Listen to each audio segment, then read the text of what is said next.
everyone. Thanks for tuning in to this week's episode of the Spook Notes podcast, where we get academic about everything that goes bump in the night. My name is Marlena. And I'm Connor. And on this week's episode, we will be talking about the It movies. Dun dun dun. So this is a continuation of what we started last episode, where we talked about the It novel. So this week we're going to be talking about the two It adaptations. That's right. 1990 TV movie series, or miniseries, and the 2017 movie. I guess you could say this is chapter 2 of the It series that we're having. I don't follow. So basically what we're going to do is we're going to start off by just comparing each of the movies by themselves to the book. Mm-hmm. We're also going to give our thoughts about each of the movies individually later on, but the bulk of this episode is going to be kind of comparing each of the two adaptations to seeing which one is better in a variety of different areas. Yes. Now, for the comparison part of this episode, which I said will be the bulk of the episode, we're only going to compare the child half of the 1990 TV miniseries, obviously, because that wouldn't be fair. But at the very end of the episode, we are going to give our thoughts about the new It Chapter 2 trailer that just dropped a few weeks ago. Hells yeah! Also, before we start, we should probably give a spoiler warning, because we got in trouble last time for not giving a spoiler warning, even though I thought that was obvious. We won't mention any names. It's a certain co-host of ours that's been on the show before multiple times. Juicy J Jambalaya, aka Justin, but whatever. But yeah, so obviously full spoilers for both the 1990 miniseries and the 2017 movie. We won't go hopefully into too many book spoilers, just for those of you who haven't read the book, but well, some of them are kind of inevitable, some stuff. Yeah. So here's your warning, if you really haven't read the book or seen the movies or seen any of the movies, what the fuck are you listening to this for? Even though really, if you've seen the first the TV miniseries in its entirety, you've pretty much seen the whole story. Yeah. Yeah. Yeah, kind of. Okay. Does that sound good? Alrighty. Alright, so let's get right into this. Let's start off by just talking about the miniseries first. Okay. Okay. So, Marlena, you read the novel most recently. I sure did. So, when we watched the TV miniseries, how did that one, not thinking about the 2017, just the 1991, how did that movie compare to the novel? Honestly, I think it did a really good job of comparing itself to the novel, but there was a few major things that were left out. For instance, was the backstory with Mike there at all? I can't really remember. We've seen so much of the It stuff that I think it's all merging to one. Mm-hmm. But the whole situation with Mike and his parents and their problems with the Bowers family, I don't think that was mentioned at all in the miniseries. It may have been grazed upon a little bit, but it never went into full detail about it. So I feel that was really lacking. Also, one thing that was really noticeable was the lack of the Niebolt house in the miniseries. And I think that's really important because in the book, it's kind of a pivotal place where a lot of the shit happens with Pennywise. And, I would have liked to see that in the miniseries, but what can you do? What about you? Well, in terms of how close it is to the novel? Yeah.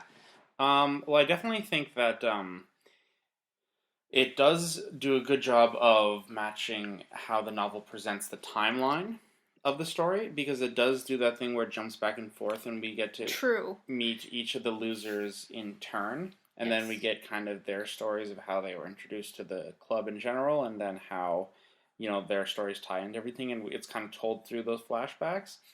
And then obviously it concludes with the fight with Pennywise. But at some point it does kind of diverge, because it does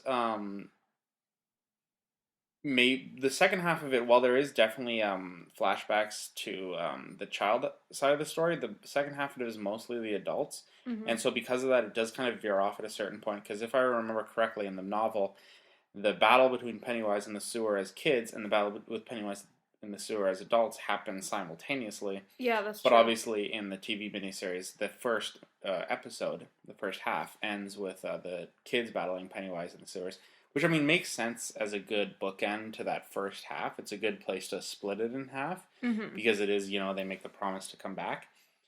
But obviously, it does veer off a little bit, but it still is more interconnected in the timeline Yeah. part of it. Yeah. Obviously, another thing in terms of the closest to the book, it is set in the 1950s and then the 1980s. That's true. That is So you very do true. get that 1950s vibe. Like the bullies, like definitely feel it more like greasers. Oh yeah, absolutely. The school feels more like a 1950s school. Yeah. The kids just feel more like 1950s kids. So that's one thing.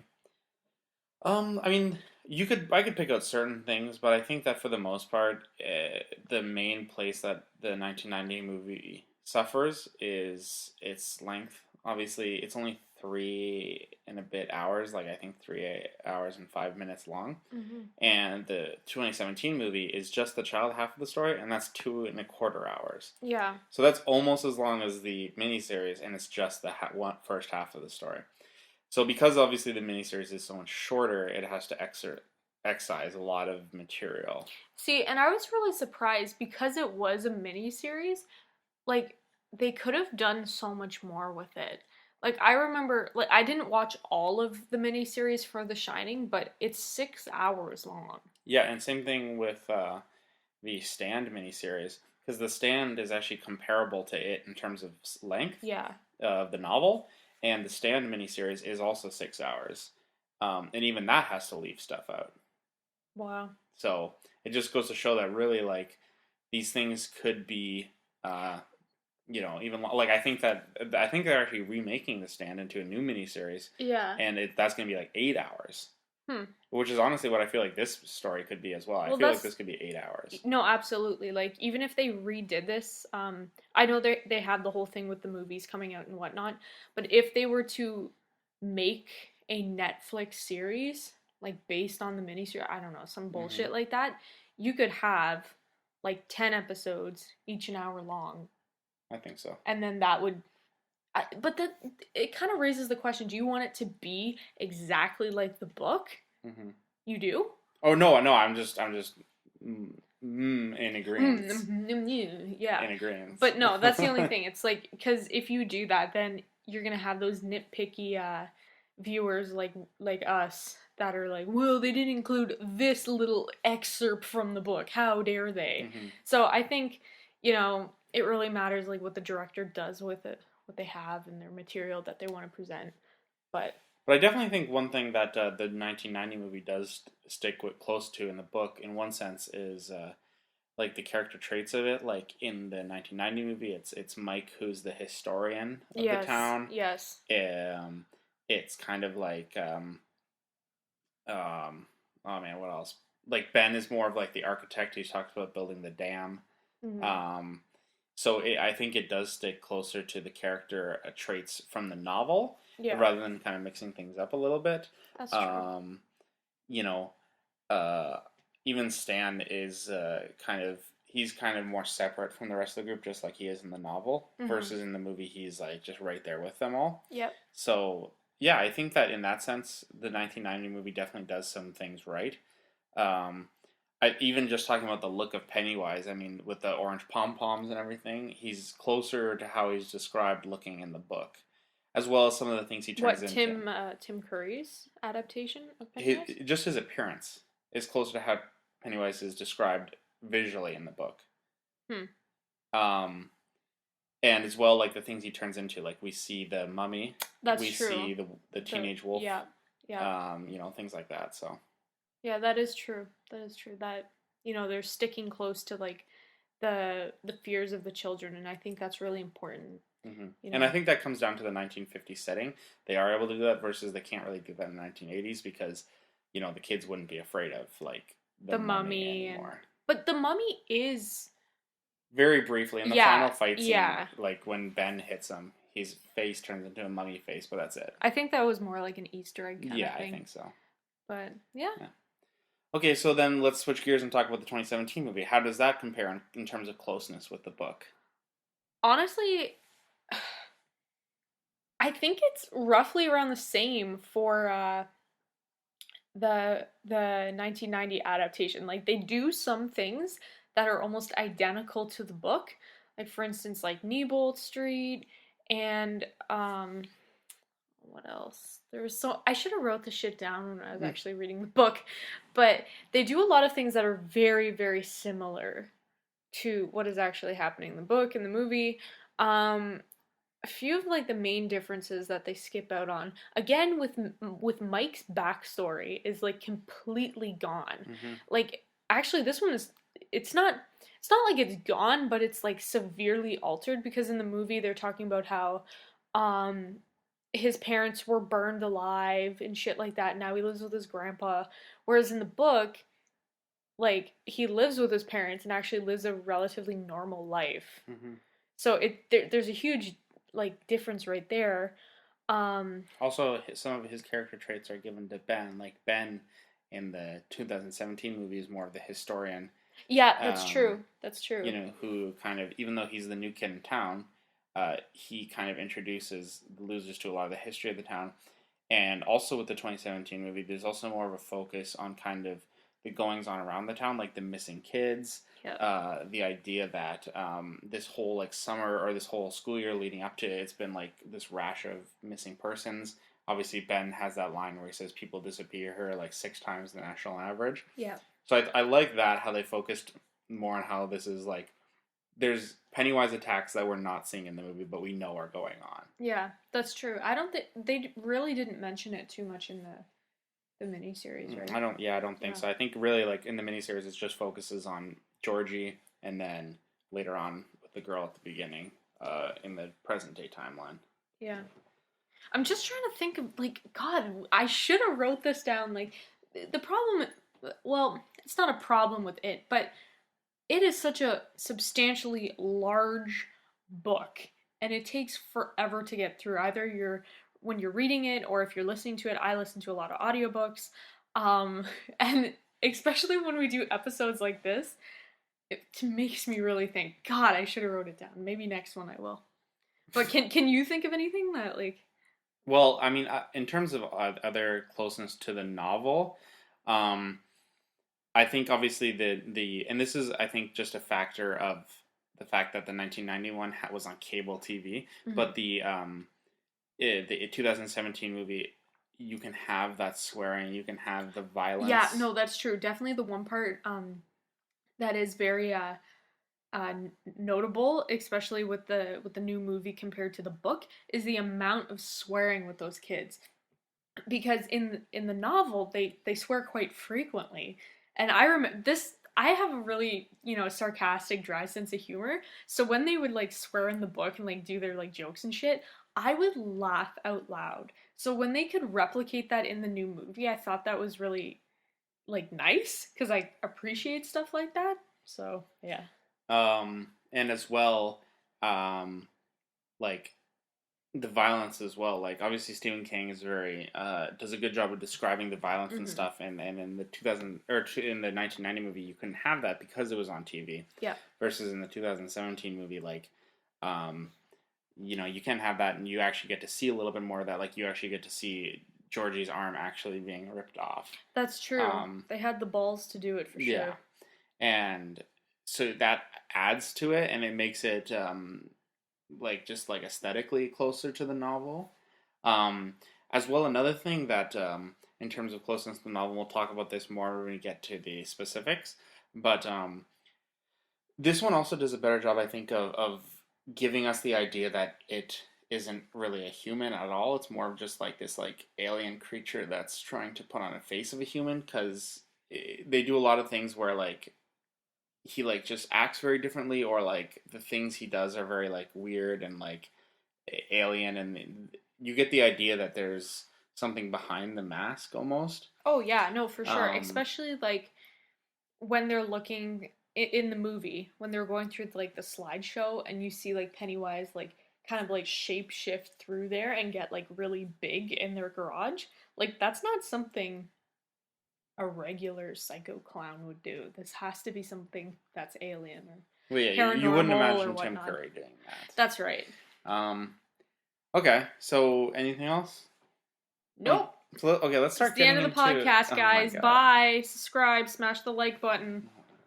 So let's start getting into more of the specific comparisons where I'll ask you about specific things and I want you to compare the two movies together and then tell me which the two you prefer in each of these specific areas. Okay. So the first one I thought about was how each of the movies represented the town of Derry. Yeah. So let's compare those. How did each movie represent the town? Like, what do you mean exactly? Maybe you should give your... Well, I mean, like, in terms of, you know... How did they, like, portray the town? How did they portray the town? Like, how did it look? Did it look better in one of the ones, do you think? Or even, like, the people in the town, like, I'm thinking about the citizens, like, how did they portray them? Because I think the 2017 movie... does a better job? Well, I was actually going to say... does a little bit of a worse job, in my opinion. Really? Of portraying the town. Just because in the 1991, I think it wins this specific category for me because of the fact, purely of the fact that it is the 1950s. And you really feel like it's that period of time and, you know, you feel that these kids really are lost and alone because you don't see the adults as often in the 1990 movie. And so... it makes it feel like it's really just them against Pennywise, and it increases that threat a little bit, as well as the fact that it makes it explicit in the 1990 version that the adults in this town kind of ignore the things going on. Like, Bev has that story of, like, when she was being abused by Henry as a kid, and then the adult just kind of turned their back on her. Yeah. Like, literally just walking inside their house. So I think that that's kind of interesting that they make that that clear to the audience that, like, you know, it's like something is actually like holding sway over the town. Did you say that was present in the 1990 movie or the 2000? The 1990 movie. Okay, that's also present in the 2017 movie, isn't it? A little bit, but it's not as explicit. Like, you do see in the 2017 version, for example, that one thing of, like, Ben, of, like, when Ben's being attacked by Henry and the car drives away. Yeah, but you're talking about that one scene with Beverly, right? Where she's like, but didn't they do that? I have a feeling they did. No. See, this is the problem. It's because I read the book, we watched the miniseries, and then we watched the other. So I feel like everything is blending together. So we'll have to see how I'm gonna do with this podcast. But, but I don't know. I personally like how they portrayed Derry in the new movie, and quite honestly, I think it works better. Maybe it's just for me that I can visualize it a little bit better of how it's placed in the 80s and now going to be placed in the 2000s. Like, I like that. Okay. Just because we watch a lot of 80s movies, you know, we know a lot about, like, pop culture, like, media and shit like that, so I feel like I can relate more, even though I'm not, like, born in the 80s, I still feel like I can have more of a connection with those kids, because it's set in 1989, isn't it not? I'm pretty sure. I think so, yeah. Yeah, so it's like we weren't born much after that. Like, I know I wasn't, like... Actually, I think it was 1986 or 7. Is it? Yeah. Okay, what's 27 years plus 89? Math. I don't know. 2 university graduates 2016. here. 2016? Yes. Okay, whatever. Who the fuck cares? Anyways, 1980s, I feel like I can relate more with that as opposed to the 50s, just because it's closer to when I was born than the 50s. And then obviously when it's portrayed in the 2000s as opposed to being portrayed in the 90s, I feel like because I've also grown up, like, I know what they're kind of about. Like, I know we haven't seen the new movie yet, but I would assume that we can identify more with that than we would the 90s movie. Okay. So, okay, let's talk about then specific locations, comparing the two movies. So what about the sewer? Comparing the two movies, which depiction of the sewers did you like better? I would have to say like the from the new movie. See, this one I would agree with you. I think the new movie, the sewer. I mean, I think they do a good job of explaining how like the sewer system is so vast that like there's spots that nobody even knows about, and it's very old and very like complicated and stuff. Mm-hmm. And it looks more like a real sewer. That's true because in the 1990s movie, it almost looks like they're just in this like underground thing. Like industrial Yeah, kind of. yeah, industrial, yeah. Whereas in the new movie, it's kind of wet, kind of grungy looking. You know, when they come in from the well or when they go in from the outside, like it looks like a sewer. Mm-hmm. But yeah. And then I do like also the detail about how they connected it to like the Neibold house. Yeah. As well. Yeah. Which made sense because that's kind of like the center point of like evil in the town. That's true. Yeah. Okay, so what about the Barons? Okay, I'm just trying to picture the Barons in the new movie. In the new movie, it was like the gorge and like everything like that. Honestly, I would have to give this to the 1990 movie. Okay. Yeah, just because. Well, I don't know. Now when I think of it, I was going to give it to the 2017 one for this. Because I think the 1991, because that's the thing that sucks, is that the thing that sucks about the 1991 is that there actually had good people behind the camera. Like it was directed by Tommy Lee Wallace, who's like a really good director.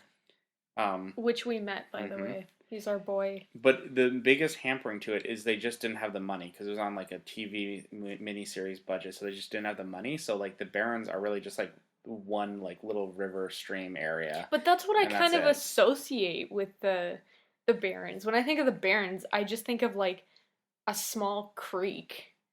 Like I don't think from the novel. Yeah. Okay, that's interesting because when I read the novel, I actually pictured it the exact opposite. I pictured like a bigger space, like a wide open space. No. Like. I mean this just goes to show like interpretation, like how we each interpreted it different ways. That's true. Okay, guys, so we're from southwestern Ontario. So, Elora, that's where the It movie was filmed, the new one. Part of it for, like, Elora Quarry. But, like, Connor, like, you know what I think of when I think of the Barons? I think of that, but smaller scale. That's what I think of when I think of the Barons. Okay. So, when I think of, like, a vast thing, I think it's, like, it's kind of too big. But whatever. Okay, so next, moving on. So let's compare how both of these movies told their story. Mm-hmm. So obviously, it's just simply that the 2017 one did it chronologically. Yeah. Like, as in, it starts with the kids and then just moves on. Versus the 1991 does it more like the book. Which of those two approaches did you prefer?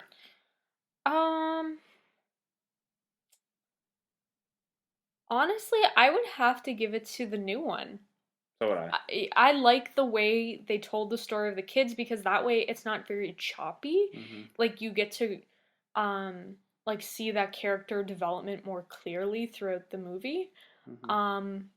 You grow attachment to those characters and it's like I definitely think with the new movie that's coming out, it's gonna be just easier to follow than, you know, jumping back and forth and whatnot. See, on the last episode, I said I kind of liked when they go back and forth, and I still stick by that because I think that works better for the book. A book, exactly. Yeah.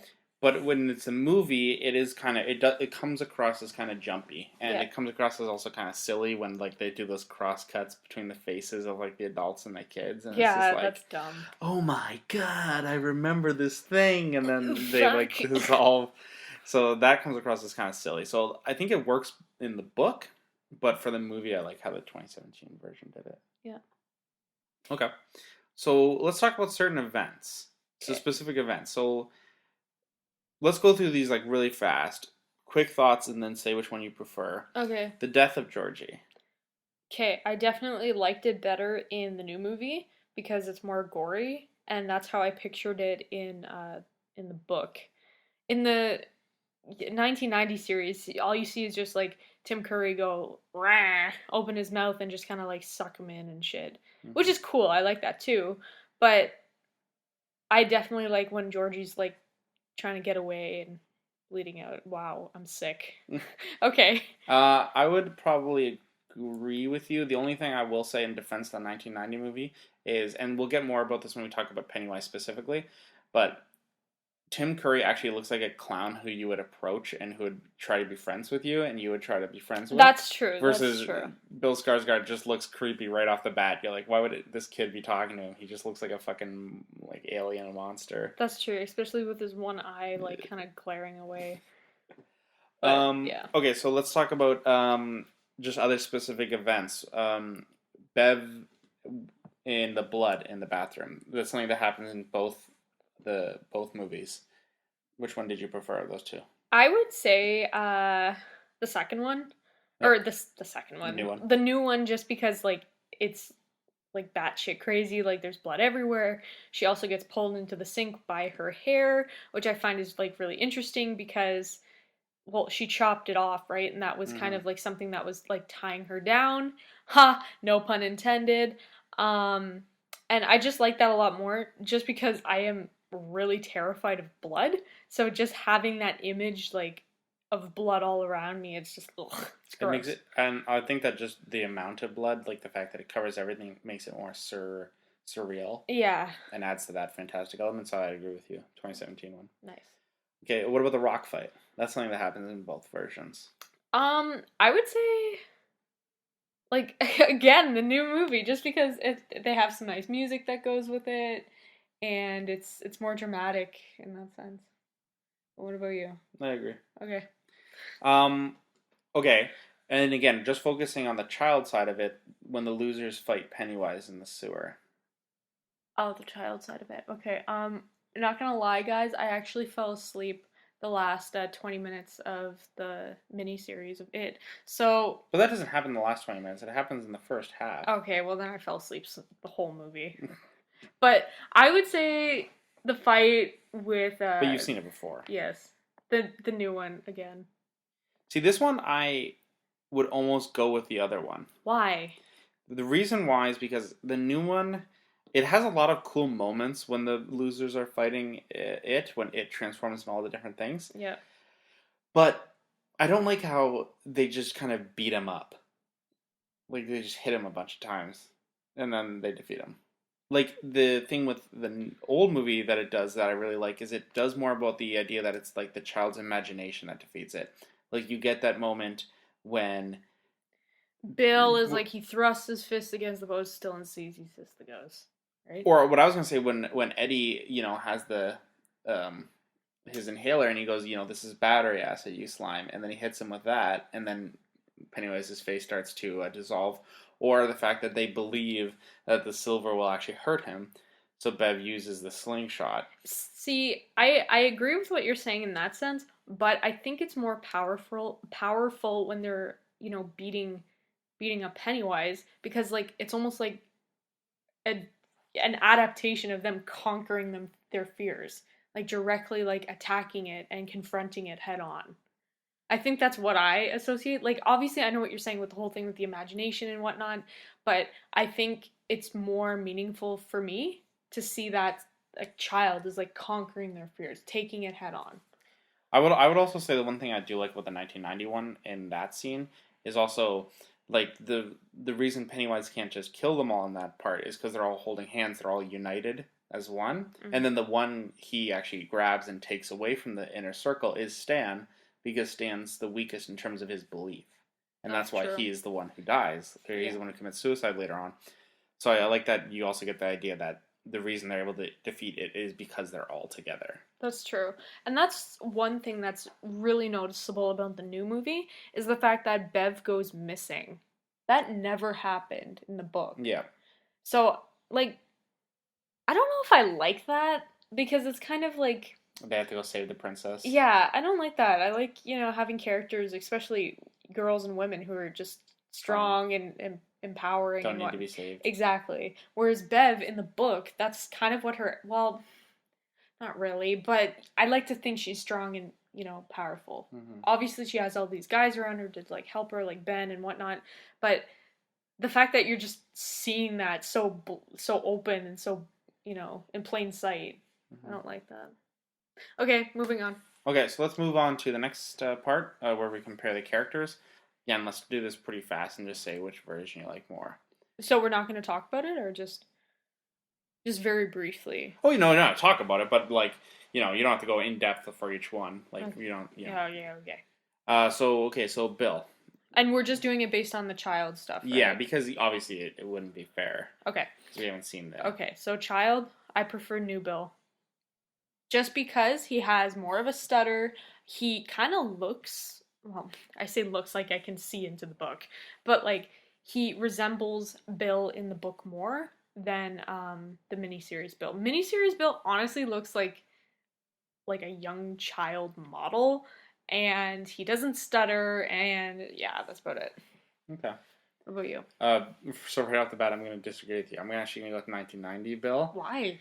Just because I think that of the group, you can tell that he is in maturity that the others don't, and because of that, that's why he's the leader. Um, and again, like I just think he actually of the kids, other than maybe Richie, who we'll get into later, like I think that he's probably the best actor of that group of kids in the 1991. And I think that his speech in the Barons of like, you know, trying to get them to like help him defeat Pennywise, I think is really good. I get why that he's the leader of that group, whereas I don't get as much in the 2017 movie why Bill's the leader. See, that's true. You make a good point there, but one thing that really sticks out for me is the whole stuttering thing. In the book, that's all they fucking talk about is stuttering Bill, blah blah blah. Can't get his fuck. I can't even get my words out. He can't get his words out. And honestly, within the miniseries, like he barely stuttered, and it was fairly noticeable. And I don't like that. Okay. All right, Ben. Ben liked him better in the new movie just because he was, and this sounds mean, but actually portrayed as a fat kid. Mm-hmm. Because in the miniseries, and we were laughing about this, when Ben came on the screen, like, he's not even fat. Like, he's just, like, muscly. Yeah. A muscly, thick kid. Yeah. Whereas, you know, Ben in the new movie is actually quite chunky, and that's cool, whatever. But, like, I think he just fits that description a little bit more. Yeah, I would agree with you for this one. I prefer the 2017 one, Bill or Ben. I just like the actor a little bit better. Yeah. And even though I don't like that they gave him the historian role, I still think that his relationship to Bev is a lot better in the new movie. That's true. Like you get more of the sense that he's actually like crushing on hardcore. Her. Yeah. Versus the 1991 where he just kind of creeps around a bit and acts weird. Isn't that what crushing's all about? I definitely prefer the 2017 Ben. Yeah. Okay. For sure. So Bev. Bev?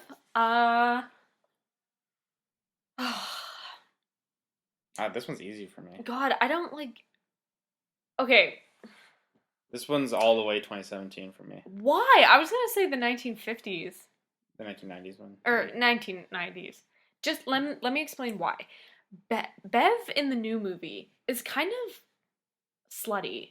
And kind of like all this attitude about her, and like I really like this actress and I think she did a great job, but when I think of Bev, I think of like somebody who's a little bit more quiet and, you know, very dependent on other people, whereas Bev in the new movie was kind of like, fuck all you guys, I'm gonna do whatever I want, but then you're still gonna have to save me at the end of the day. But I think that she really cared about them all though. Like she cared about trying to do the right thing and trying to help them. And also, I think that comes down to this change in the time period. Like, a teenage girl in the 1980s is going to be more of that kind of rebellious. That's true. Okay, now that makes sense, yeah. Versus a girl in the 1950s who would kind of be more shy and meek. So I think that her character change makes sense in the new movie. And I just think she's a really good actress in the new one.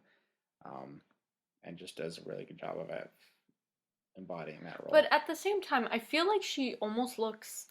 Like, I'm just basing this off of her appearance. She looks old to be a kid. You know what I'm trying to say? Well, I think their kind of looks are across the board in that one. Because, like, you're right. She does look a little bit older. But honestly, in the new one, Mike looks a little bit older, too. And, you know, even Richie looks a little bit older as well. Versus Ben looks younger. Eddie looks younger. Yeah, that's so true. It's kind of like a little bit across the board in that one. That's true. But, whatever. Okay, so then let's talk about Eddie. Okay, I'm trying I picture Eddie in the. So remember. Oh yeah, Eddie was the old man in the 1990s. Okay, I didn't like that. That was kind of fucking dumb. I like Eddie in the new movie. Yeah, me too. He's funnier, and he just fits the part a little bit more. Mm-hmm. Because, like, yeah, like in the 1990s, he literally dressed like a 75-year-old man. And it's like, okay, we know you're controlled by your mother, but, like, Jesus Lord, like, don't you have a fashion sense? Fashion? Yeah, I also liked Eddie in the new one. Also because even though he was the hypochondriac, he was also a little bit snarky as well. Like, he also... That's true. Yeah. Alright, Stan. Oh, fuck, Stan. I would almost have to say, like, I prefer Stan in the 1990s one. Okay. Just because, like, in the new one, like, I don't know, he's just, like, kind of weird. For me, this one could go either way for me. One thing I did like about the 1991, you're right, is that he's more, like, off in the distance than the other losers. And he's more mature. Right. Like, he seems very mature. One thing I didn't like about the 1991 is that they gave him that weird, like, scout outfit that he's always wearing. Like, he looks like a Boy Scout or something. True. And one thing I did like about the 2017 version of Stan is that it was more about his Jewish background. And stuff. Yep. And that was a bigger part of his story. As well, I just think that the flute lady that they gave him in that one was really awesome. That's true. Doesn't make any fucking sense. But it's just cool. Yeah, it looks really cool. So I'm kind of torn on this one. I could go either way for this one. Okay. Okay, so Mike. Man, we're basing it off the kid's story. Mm-hmm. I would have to say new movie Mike. Okay. I was going to say old one. Why? I like that he's still the historian. I like that. Okay, but you're basing that off of, like... Wait, was he still the... Oh, yeah, you're right. Okay, fuck. Sorry, I'm getting myself confused. Okay, no. I changed my mind. I want 1990s Mike. Just because of the historian thing. Mm-hmm. Yeah. But I think at the end of the day, neither one of the Mikes in either movie is very good. No. Like, in both versions, he's given very little to do. Yeah. Which sucks. Because he's one of the most interesting kids in the novel. Yep. Okay, so last loser. I saved the best for last. And this is the one that I think is hardest for me to pick because I really, really love both versions, is Richie. Okay. Which one do you like? Seth? Okay, can we do our 3, 2, 1 thing? Well, I don't know. I honestly can't pick. You can't pick. I really like Seth Green, but I also really like Finn Wolfhard. Okay, I like Finn. Yeah? Yeah. Just because he's so funny. He talks so quickly. His big bottle cap glasses. Like... That's who I picture when I picture Richie. I don't think of, like, Seth Green. Like, he's an amazing actor and everything. But that's not who I picture. You know? Okay. But... I don't know. Honestly, for me, like, Richie is probably my favorite loser in both versions of the film. He's not my favorite in the book, but he's definitely, of the film versions of the Losers Club, he's my favorite in both. And I think that both actors do a really good job. Like, Finn Wolfhard definitely gets his, like, crass side. The fact that he doesn't really take anything seriously. But that's true. And he's also borderline annoying, which is good because that's what Richie is. Yeah. But I also do think that, like, Seth Green does give him a little bit of kind of honesty and kind of a realness as well. Because I think that his version of Richie is, like, you know, joking and stuff. But at the end of the day, he's also trying to protect his friends. And, you know, he does things like... just to, like, piss people off as well. Like, he tips the bottle of pop over the side of the theater on Henry and stuff. And and I do like that they also stuck him closer to the novel a little bit, and that he has that teenage werewolf scene, which I really like. Yeah, that's true. So I honestly that one I couldn't pick. I really like both versions of Richie. Nice. Okay, so the last kid would be Henry. Okay. Which version of Henry? I prefer, again, Henry in the new one, just because he's, like, so fucking crazy. And just even when you're looking at him, it's like, God, he's so off-putting and so intimidating. And I get that just right away from the new movie. Whereas in the old one, like in the miniseries, yeah, he fits the description a little bit better in terms of how he looks. Like he's a greaser with a jacket, his hair, but like his overall persona isn't like pure evil. You know Mm-hmm. what I'm trying to say? So I would have to give it to him in the new one because he's like he's just cruel. I would also give it to him in the new one, um, because of that fact, like you said. However, the one thing I will say is I don't even think the new one even goes far enough. Because That's in true. the book, you really get the sense that he is a really truly psychotic person who's really dangerous. Yeah. And in the new one, I mean, he kills his dad, and then he's crazy near the end. But you don't get that build up as much, and I think that Well, that's you true know, because like the first time you're really introduced to Henry Bowers is when I think it's with Ben in the classroom, right? I think so. And basically he says like I'm gonna fucking kill you and like whoa, calm your tits there. But yeah, I know what you're saying. But at the same time, like if you made this kid any more crazy, it might be controversial, but whatever. Um, so we kind of talked about the townsfolk a little bit, but what about the parents? How does because in both versions you do get Eddie's mom, Yeah. you get Bev's dad. Okay. Um, Honestly, I'm gonna say new version for both. I like the way Eddie's mom was portrayed in this because she fits the physical description, and I would say also just like fuck how she talks to Eddie is more like the book than more like the book than it is in the 1991. Yeah, exactly. And also the same goes for Bev's dad. I think Bev's dad in the 1990s miniseries is great. I think he's an excellent actor, but you don't get that like truly off-putting like something's wrong here vibe, whereas you do in the new movie. And it's like it's everything he does, whether he's in the room saying something or other, like it's just you don't want to see him at all. You know? What do you think? I would agree. I think the 2017 one For both? for both. Because yeah, you're right. I think exactly you hit it on the nail. You hit the nail on the head with Bev's dad because you just get that sense that like there's something truly wrong, and he's also that also makes him more dangerous. Yeah. As well, like you're really afraid for Bev when she's around the house and she's around him. That's true. So, yeah. Alrighty. So last but not least for the characters, and this is where we're kind of gonna have to answer the question that everyone always asks about these two versions, is which version of Pennywise did you like more? Honestly, now watching both movies so close together, I really don't know if I can pick one. Okay. Just because Tim Curry's acting is so good. Like he himself makes the It miniseries. Absolutely. Like he doesn't even need any special effects. It's just like how he fluctuates his voice, his choice of words, like like how he moves his body. Like that in itself is really really powerful, and I like that. However, Bill Skarsgård, and his adaptation of Pennywise, very good as well. Like he's so creepy in everything he does. Like the whole thing with his eye pointing the other way and like the way he like smiles and like makes his weird voice and drools, like I that's so good too. They're both very good actors.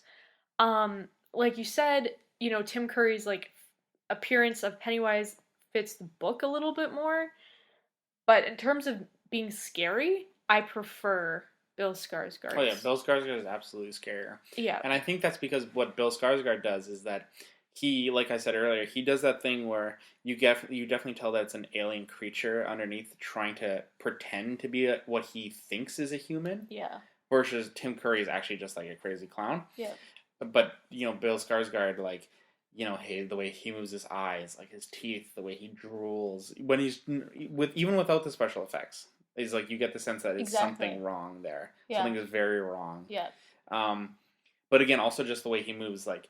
One of my favorite scenes from the new It movie is when Eddie falls through the floor of the Neibolt house, and then Pennywise comes out of the fridge, and first he like unwinds, and then he kind of like goes towards him. And he's like dancing a little bit, but also like just mocking him, and then he like grabs his face and he says like "tasty fear." Yeah.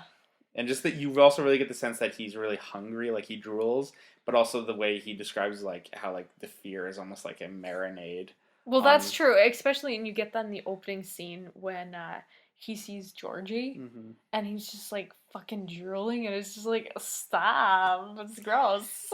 I would say the one and only the one and only like negative I would have for Bill Skarsgård's version is that it's too much CGI. That's true. Like I would the whole rather thing them with the teeth and whatnot. I'd rather right? them be able to do it more like just let Bill Skarsgård be creepy, because that's when Pennywise is at his best in the new movie, when it's just Bill Skarsgård being creepy. Yeah. But they sometimes take away from that a little bit with all the CGI. That's true. Versus in the other one, it's like always just Tim Curry, like doing Tim Curry stuff. However, the one thing I like about the CGI for the new movie is when they're in the Neibolt house and Bill Skarsgård or Pennywise gets like this like arrow rod through his head, and like his smile's like half up. Mm-hmm. That is very scary for me, that image. Like, I'm not scared of clowns, but it's just like the whole thing with the teeth and the eye, and it's like, oh my god. But yeah. Yeah. So, but I mean, come on, we gotta, we can't. This is one I think we gotta choose. We gotta put our foot in the ground for this, and pick one. I think. Okay, no. Let's do the 3, 2, 1 thing. Okay, but let me just say this first. Obviously, I think we are both very close, and I think there's certain things that one does better. Tim Curry is more the funny clown, and Bill Skarsgård is more the scary alien creature. And I think that I don't think if somebody said the one I don't prefer as much, I would be angry. It's because it's just a different interpretation of that character. And I think if they ever did do another one, I would want something, again, different. Because that's the only way you can do Pennywise from this point. Is just keep doing different things. That's true. Because there's so much to his character. Yep. So yeah. So let's... Okay, so we'll either say Tim or Bill. Mm-hmm. Okay. 3, 2, 1, Bill. Nice! High five! Wow, that's so good. I thought you were going to say Tim Curry. No. I was going to almost say it, but then I was like, fuck it. I just think Bill Skarsgård is, at the end of the day, he is scarier. Well, yeah, especially... I know we don't really like jump scares that much, not because we're scared of them, it's just because they're very predictable. But I think he does a great job, like, especially when he's moving and shaking and shit. Like, that's good. Mm-hmm. Yeah. Nice. Okay. So, last thing, I just wanted to kind of compare a few things just about, like, the actual, like, the movie stuff itself, just so we can kind of get a clearer picture of which one we like better and kind of disassemble a little bit more. Yeah. So, how did you think about the scares in each movie? How do they compare? Okay. Right off the bat, I'm going to say what I like more. I like the new movie more for its scares. Not only for its jump scares, but also, like I said before, Bev with the blood. I think that's really scary to me. Also, just how the parents act. Like, either Eddie's mom or Bev's dad. That is very scary for me, which I didn't get nearly as much in the 1990s film. Obviously, there's a lot of scary shit that happens in the 1990s film. Like, for instance, again, Bev with the blood in her room, with the balloons in the library with Richie when they pop. Like, I have a whole thing with blood, so I just don't like any blood. Yeah.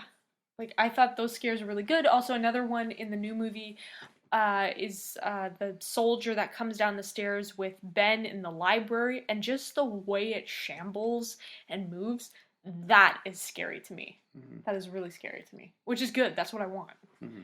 So, what about you? Yeah, I mean, I think the 2017 one is scarier. It also does a better job of building tension and making you kind of uneasy. Yeah. And it has almost this kind of quality of, like, going through, like, one of those haunted houses at, like, Universal or something like that. Because it's like something's always happening, and then there's like build up and then something and then build up again to scares. And as well, I just like how they also are able to use more of the gore to make it scary. Mm-hmm. And I just think that whole section in the Neibolt house, again, like when it's Bill, Richie, and Eddie, I think that's my favorite section of the movie, because it is, like I said, that haunted house thing where like things are happening, like they go upstairs and the leper is there, and then Richie goes into that one room with all the clowns, and then there's the 3 doors, the scary, not scary, very scary. Yeah. There's just so much shit. Yeah. So I would say the 2017 one for sure. Right on. What about practical effects versus CGI, because I think the new one does have a few practical effects, but it's more heavily CGI'd, versus the old one does have a lot of practical effects. So in terms of that, which one the effects work better for you? I would give it to the 1990s film. Yeah, so would Just the whole thing, like, again, I keep coming back to it, but with the blood, I don't like it. And when I get that with Bev in the bathroom, it's so real looking. And then also with the balloons when they pop, that's gross. It's really gross. I don't like that shit. And then I know this is later on in the movie, but then you see Stan in the bathtub and he slits his wrist. Like, ugh, it's gross. I don't like it. And also with the practical effects, because I don't agree with you, practical effects are always the way to go in my opinion. Yeah. Like I think about even just something as simple as like the skeleton that Ben sees in the Barrens. Yeah. You know, I think that's a very good effect. I think of when Stan goes into that one house and there's the mummy that he sees there. I think that's a great effect as well.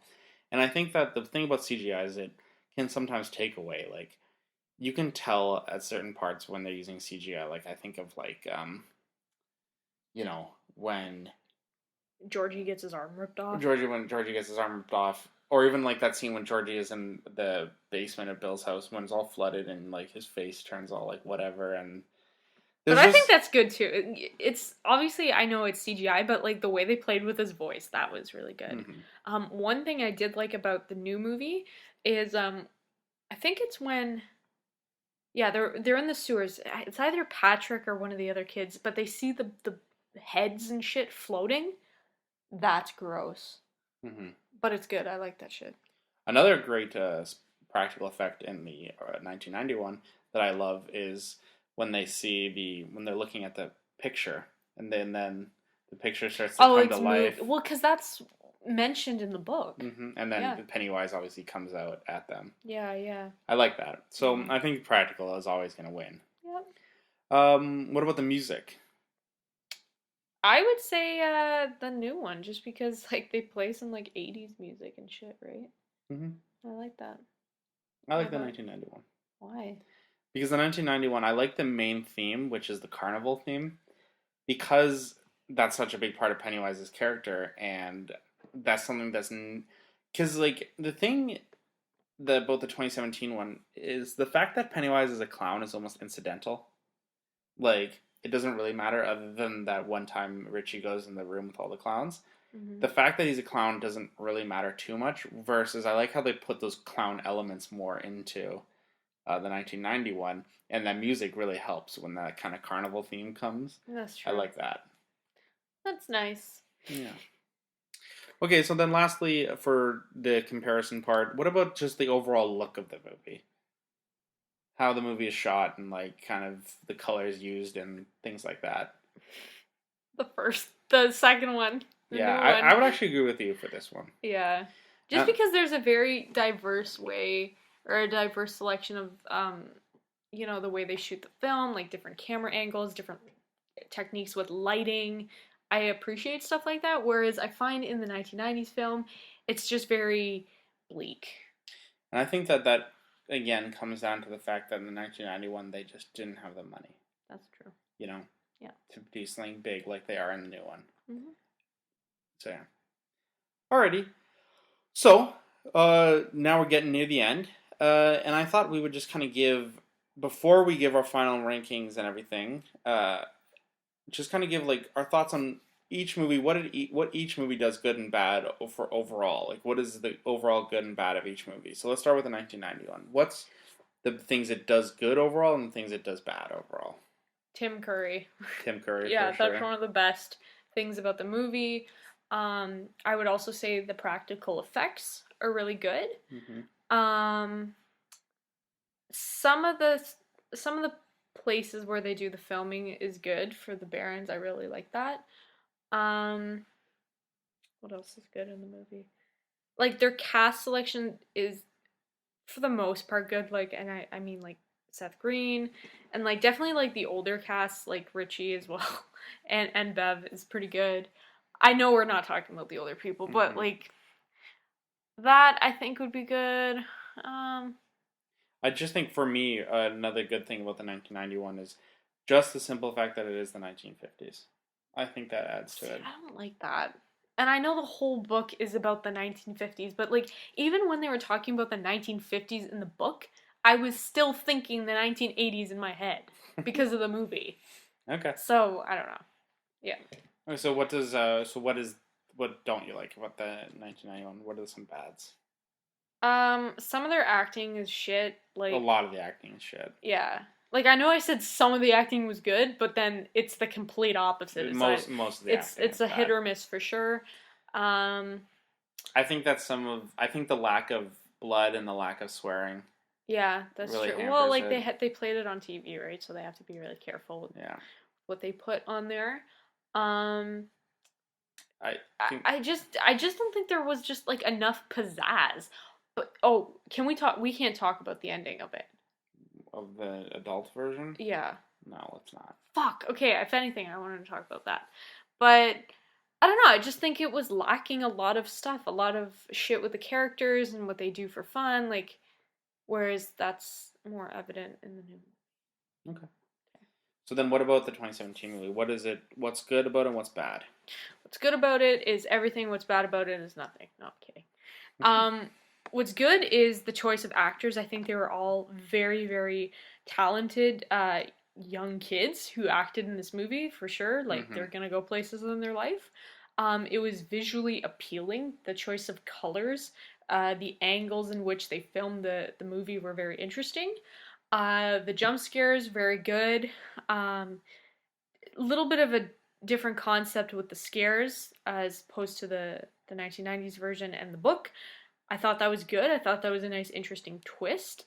I like the swearing in the movie and like the humor that they use. I thought that was really good.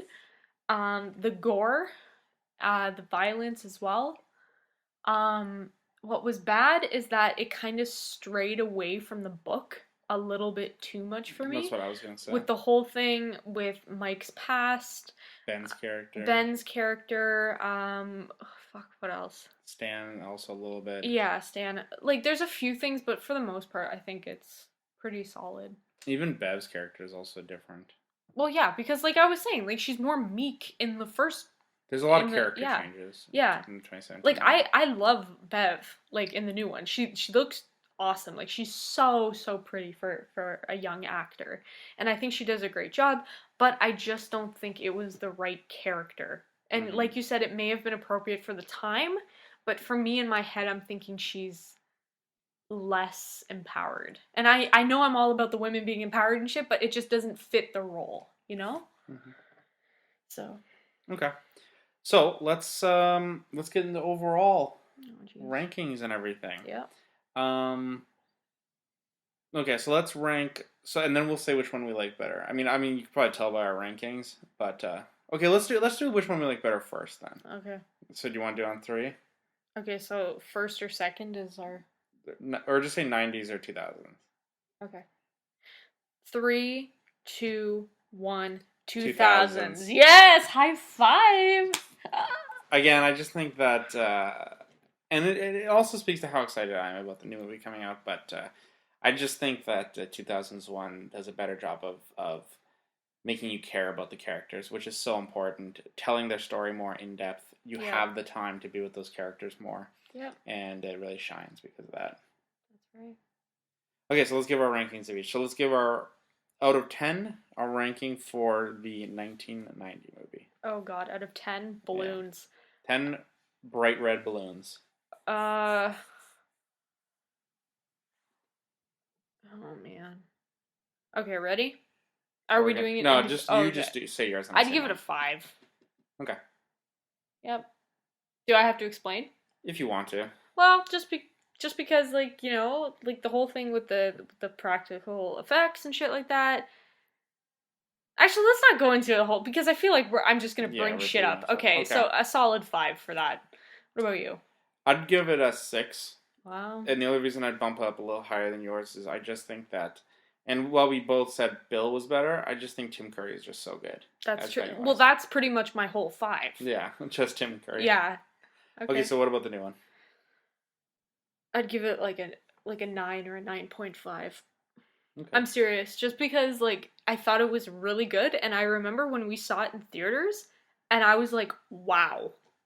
Wow, that is a good movie. And for me to say that and actually be, like, genuinely impressed, just because we see a lot of movies and, like, we kind of almost get desensitized in a way. But, like, when I saw that movie with you, I was actually shocked at how well they did on portraying it. Mm-hmm. So, yeah. What about you? I'd give it an 8. An 8? 8's still really good. No. They failed in Connor's, standards. God. Okay. I'll give it an 8. I really like it. I only reason I give it an 8 is because there's things, and we'll get to it when we talk about the Chapter 2 trailer, that they set up in this movie that I don't know how they're going to pay it off in the new one. Okay. For example, one thing that we didn't talk about at all, but I wanted to mention real quick in this part, is in the 2017 one, seemingly, Henry dies. Like, he falls down the well. Oh, yeah, you're right. Oh, which is, like, weird. Like, I don't know if he's going to be in the new one, or if he's just not going to include his character in the new one, which is weird. I think that they set up the fact that Ben's the historian, but Mike's the one who stays in town, so I don't get why that makes any sense for their character. That's true. Oh my god, you're right. Maybe it's going to be reversed. No, I think they've already confirmed that Mike is the one who stays in town. Oh, okay. Because, yeah.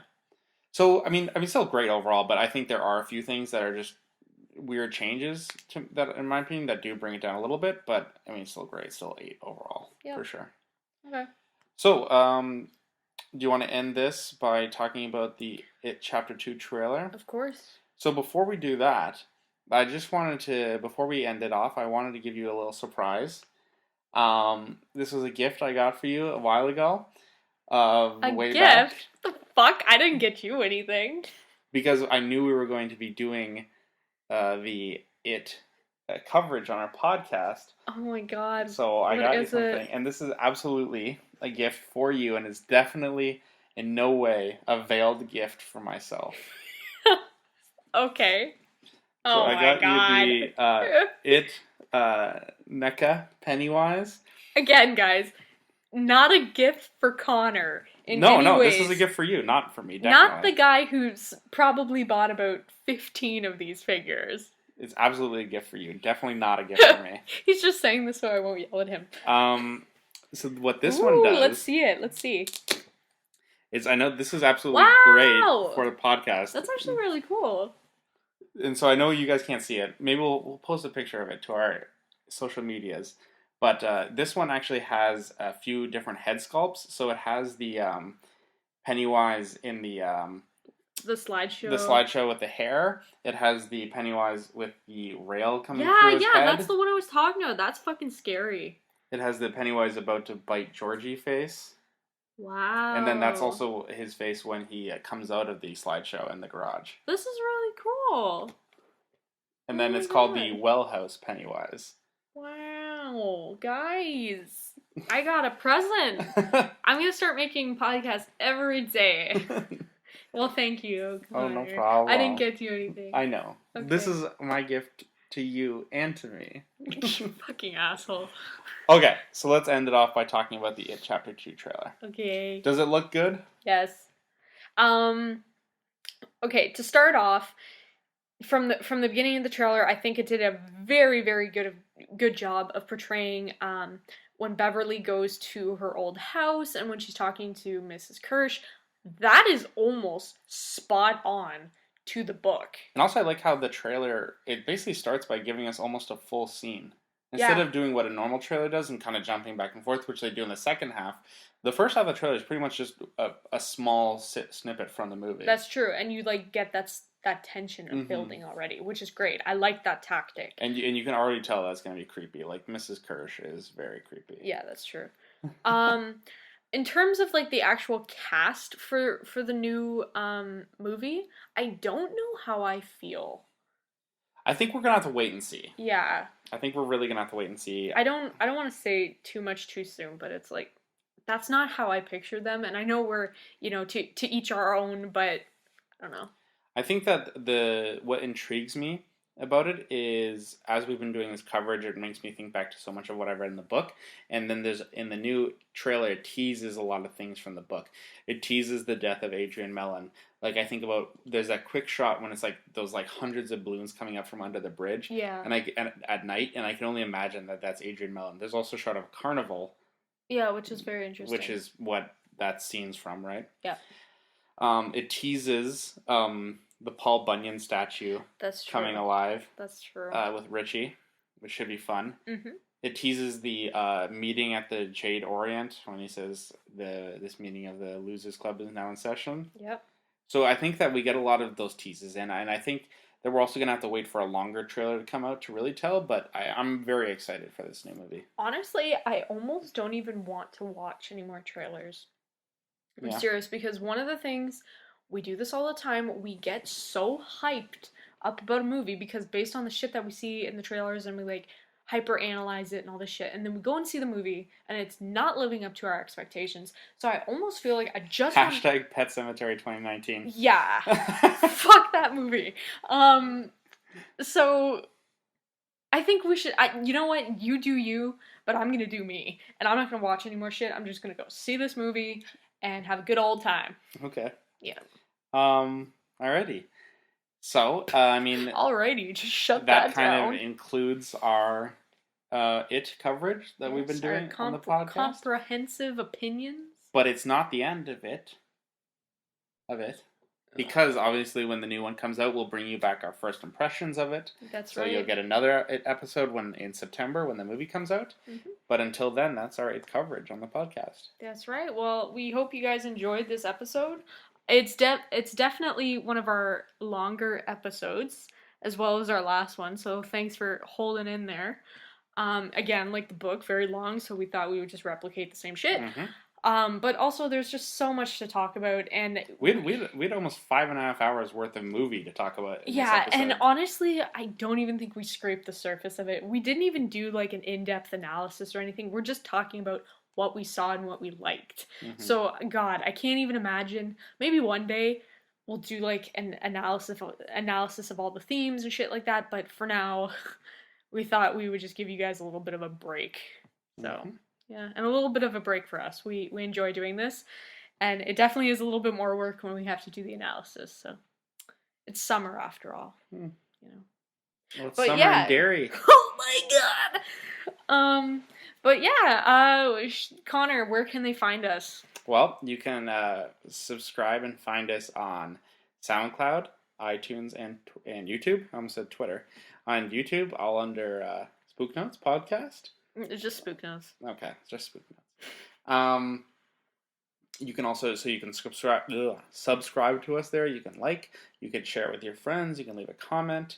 And you can also email us at spooknotes@gmail.com. We would like to hear what you think and what your opinions are about the miniseries, the new movie, or even the book.